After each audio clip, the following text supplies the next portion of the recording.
Mike McClellan, welcome to noise11.com, and quite an exciting project behind every mask, because these just aren't 13 songs on an album, they're 13 stories.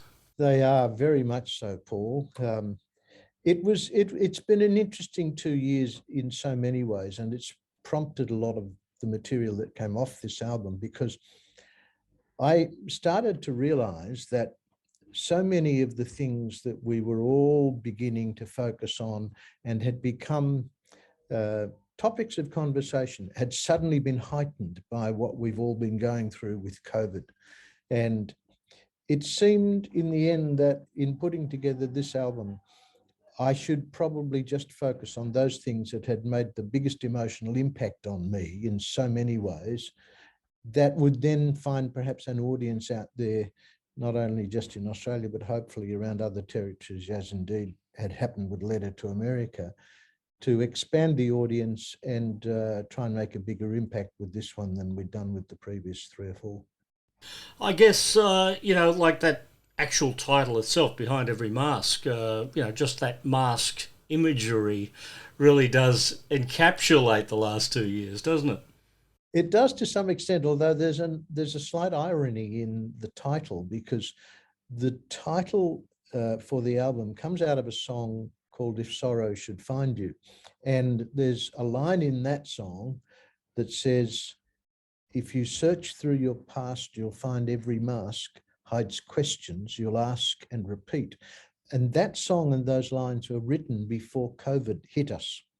So when COVID, and obviously enough, the need to wear a mask became very much top of mind, I realized that in a rather serendipitous way, that the song now had a good deal more relevance for what we were living through than when I had first written it, because it was written initially just to try in a way to make it more apparent for someone who'd gone through terrible distress at the loss of a partner, that in the end, love, you can find love again.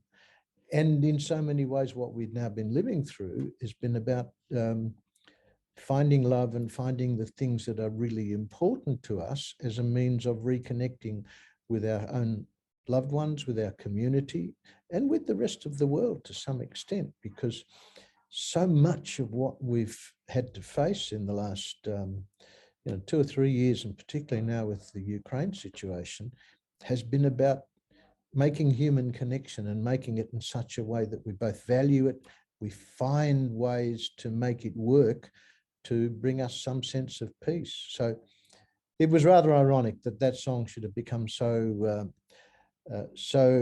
top of mind in a way in which I hadn't expected. I guess the album falls into three parts when I listen to it. There's commentary, there's observation, there's also experience, with your own family and friends in here. If we start talking about the commentary, The Look in Her Eyes is a commentary about commentators. It is indeed, and a pretty angry one at that to some extent too, of course, because I must admit I find the sort of commentary on the extreme end of the digital environment very disturbing and very distressing. And I have a daughter who, for instance, is a school counsellor at a very well-known private school in Sydney. And she's dealing with girls who are getting significant abuse from within their own peer group and from other environments. That is really disturbing and really distressing. And I'm very certain, also as the patron of a private foundation here who supports the Black Dog Institute, that so much of the digital environment is causing people so many emotional issues that they are really struggling to deal with. And that's particularly what that song was about. Well, you don't get to stop and think, do you? You act impulsively. Oh, you do. And I have to tell you, mate, some of the stuff I got back from the far right in America after releasing Letter to America was appalling. I had people threatening to kill me and my family and my kids and the whole box and dice. It was awful, awful stuff. Wow.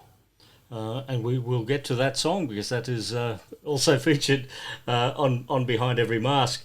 You Don't Look at Me. Well, with this song, I was reminded of your pop star past, the winner of the 1969 New Faces. You were the Australian Idol of your day, Mike. that there's a lovely story behind that, actually, because one of the competitors that I was up against on New Faces back in 1969 was a wonderful piano player called John Capek. And I did my bit. John came after me and I heard him play and I thought, oh, he's brilliant. He's going to win this for sure. He's a stunning piano player. He didn't win it, I did. But then I got John to play on my very first album, which was released back in 1972. And we reconnected a little while ago after decades. And we co-wrote You Don't Look at Me. I had a set of lyrics, which I was really happy with. And I had a melody for it, but I wasn't that convinced it was quite the right melody. So I sent the lyrics off to John in Nashville, where he now lives. And he's been overseas for quite some time. He's been a very successful songwriter and producer in both Canada and America.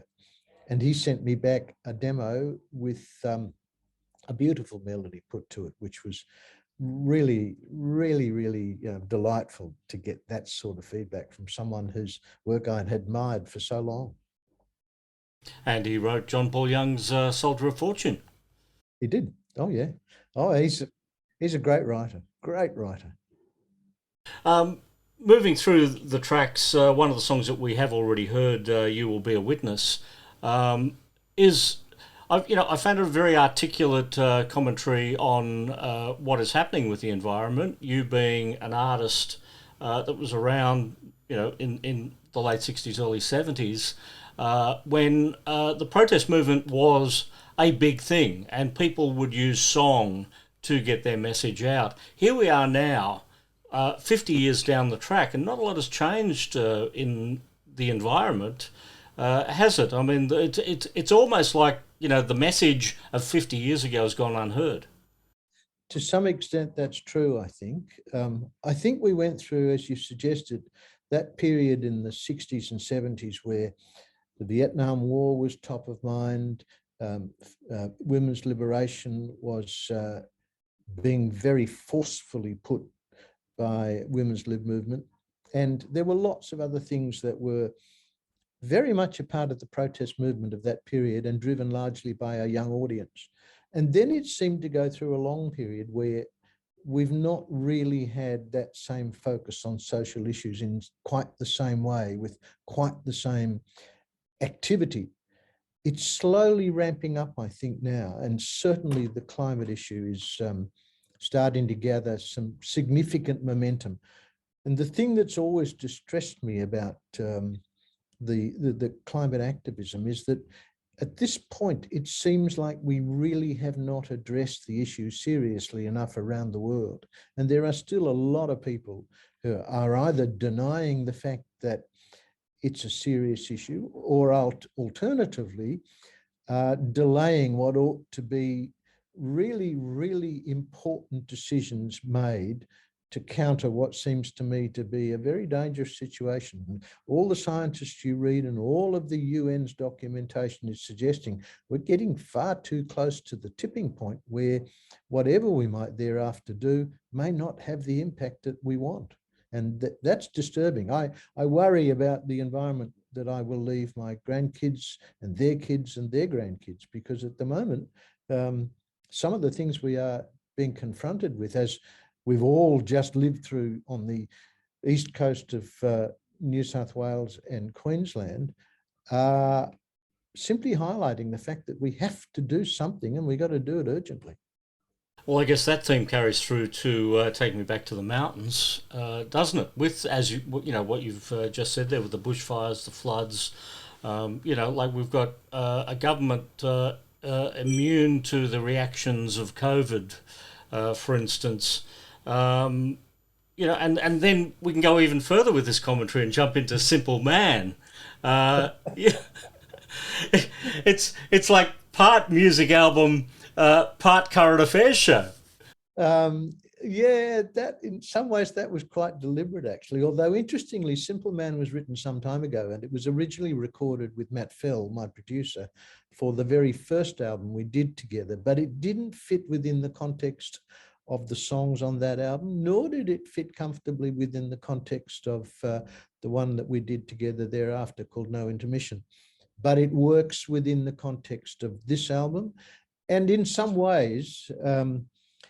The subject matter now is as relevant, if not more so, than it was back when I first wrote it, because it's really a song about my disillusionment with the political process, and with the failure, I think, of our political leadership, both within Australia and around the world, to treat us with a degree of honesty and openness about what it is they are planning. It seems to me, as I've said in several songs, that political leadership is so short term. There is no long term thinking. It's all about how do I survive until the next election and how do I get re-elected, and that does not make for good decision making. And, as you pointed out earlier with Letter to America, we tend to follow America, and, we have gone down a particular path that thankfully not as far as they went in their last 4 years, but just, the addressing of what was happening in America with Letter to America had a very big impact on a lot of people around the world. It did. And I think, as you suggested, we're not quite gone down the path that America's gone down, but there are some evidences to suggest that if we're not careful, we could go too far down that track.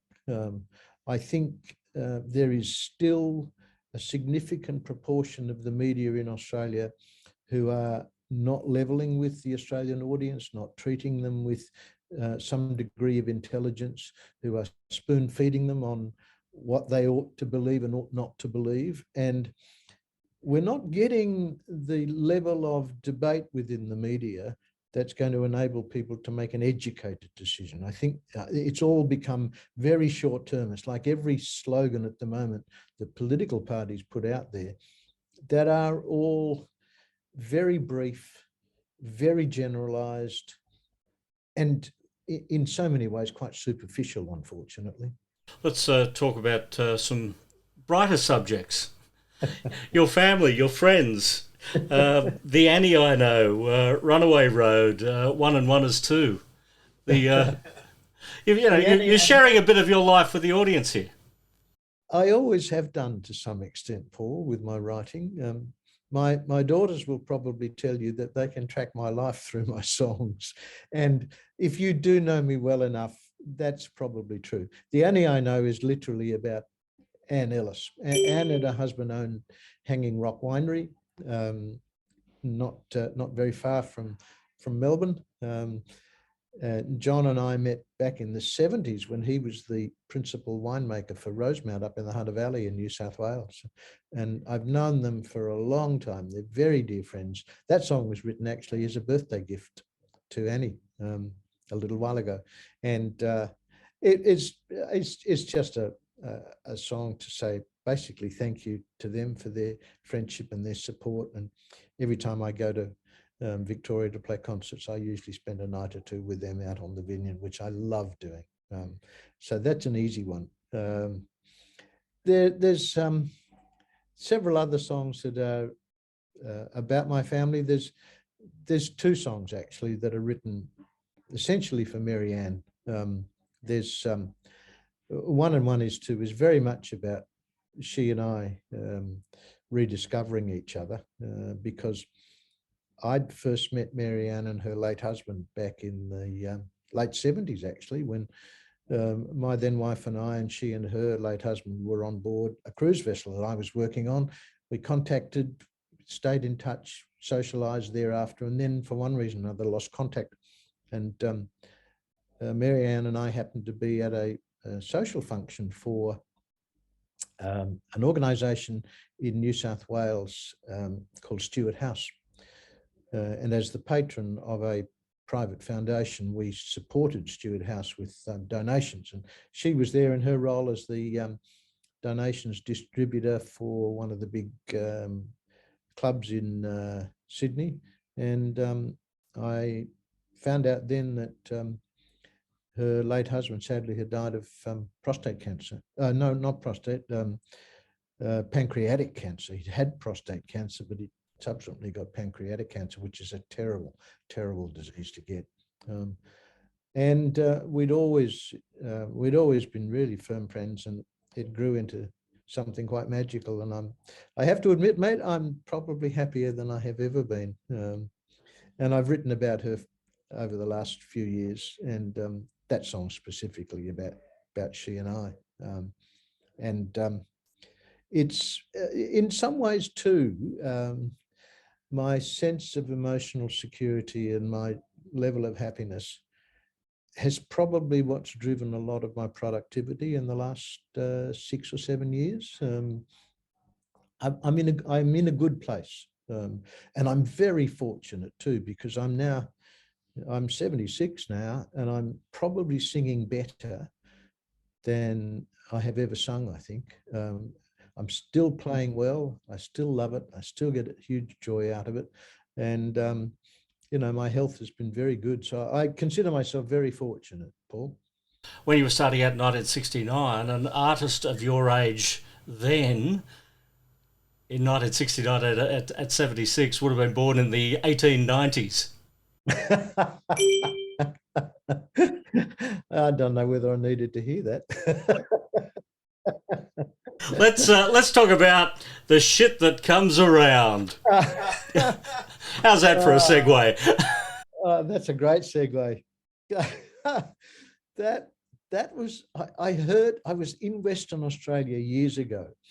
Oh, this goes back to I think the 80s actually. And there was an old bushie whom I met up in the north of Western Australia, who was one of those sort of salt of the earth guys who was probably well into his early 80s when I first met him, and who at one point in our conversation was talking about his life and what he'd done and the properties he'd worked on, the places he'd managed, etc. And I said to him at one point, what are the things that have sustained you and your attitude to life, which was very positive. And he said, he said, if all you ever do is sit around and hope that things will change, he said, shit that comes around just comes around again. And I thought, what a great line. And I've over the years, I tried to write a song using that line and never quite got it. It never quite worked. And then it'll be about 2 years ago now, I had another go at it. And this time around it worked, but it became an extension of the original quotation that I took from him, in that it's now more a song about the things you ought to acknowledge that ultimately stop you from progressing, and the things you have to ignore and the things you have to change to keep moving forward. And he'd done it. In the end, he said to me, he said, I made a lot of mistakes. He said, I tried to do things that didn't work, and I waited for people to deliver. And he said, I got to the point where I realized in my life that if it was ever going to happen, I had to do it myself. He said, I couldn't rely on other people. So he said, I just went ahead and did them. And that's essentially what that song's about. Well, I guess, from a songwriting perspective, you have the opportunity, when you think of something you might want to write about, to walk away from a topic, or you could decide to tackle it head on. And I guess with He'll Be Okay, you tackle on head on a very dark topic. Oh, extremely. That song was prompted by two things. Number one, most principally, my brother is the now retired Justice Peter McClellan, who led the Royal Commission into child abuse. And as you're probably aware, they had something in excess of 5,000 people come to the commissioners to tell their story about the abuse that they lived through when they were young. And for many of them, in fact, for most, it's something they can't talk about for some 3, in some instances 4 decades after the event, because they'd been threatened with all sorts of retribution if they ever spoke about the abuse that they'd been subjected to. And they were kids. And authority, when you're a child, has such power that you are fearful of the consequences of saying anything if you are being abused. And so many of those people had lives that had been so ruined by what they'd been subjected to that they lived with the consequences and found themselves completely unable to really progress and to build a life that was worthwhile and valuable. And that disturbed me. And I can recall him saying on several occasions that what they were living and sitting through was really, really disturbing. And then a few years ago, I'd had a friend who'd taken his life. He wasn't a close friend, but he was a friend whose early life I didn't fully understand. And I began to realize thereafter that what he'd been subjected to was similar sort of abuse. And it was, I had to be careful with that song, because what I didn't want to do was to make it all very negative and very down. And in the end, the song acknowledges that once you can get it out, once you can release it, once you can deal with it, you then have a chance to progress, to go on. And in the end, the song says, you know, he'll be okay because he's been able to talk about it, he's been able to release it, he's been able to get it off the slate and get on with his life. I guess there's a real art in putting words together, such as you've done with that song. You have some incredible inspirations. Two of them both seem to have the name Dylan attached to them. Bob Dylan and Dylan Thomas. And, as we get towards the end of the album, If I Should Get Lost is a song that, I guess is inspired by the Dylans. It was certainly inspired by Dylan Thomas, one of my very favorite poets. And as when I was young, I grew up messing around with trying to write poetry and realized that I was never going to be a terrific poet, and that I'd be a better songwriter than a poet, because they're two very different disciplines. But those lines of Dylan Thomas's, I will not go gentle into that good night, which is really about aging and about saying to yourself, don't slow down, don't just subside into old age. Push the boundaries, continue. And that was the sort of inspiration that inspires a lot of what's on this album, that it is really about pushing ahead. It's not about accepting life and slowly declining into complete old age. It's about actually pushing through. And of course, it's also about my relationship with Mary Ann too. She's been so central to my life. And that second verse in the song in particular alludes to how I might feel or survive if I were to lose her, because she went through breast cancer at the beginning of the whole COVID process. And that makes you very aware of how vulnerable we all are as we get a little older. And I sort of blended those two things together in that song. And it's a little different on the album version to the way in which I'm now doing it in concert, if only for the fact that so much of what I'd said to Matt Fell when we were producing this album was about making sure that we fulfilled the potential in the song. And whether I played on the song wasn't that important. And I don't play on that one. And there are quite a number of songs that I don't play on, actually, because I'd always said to Matt, right from the beginning of working with him, that I'm essentially a songwriter first who uses the guitar to amplify the song when I'm doing it in concert.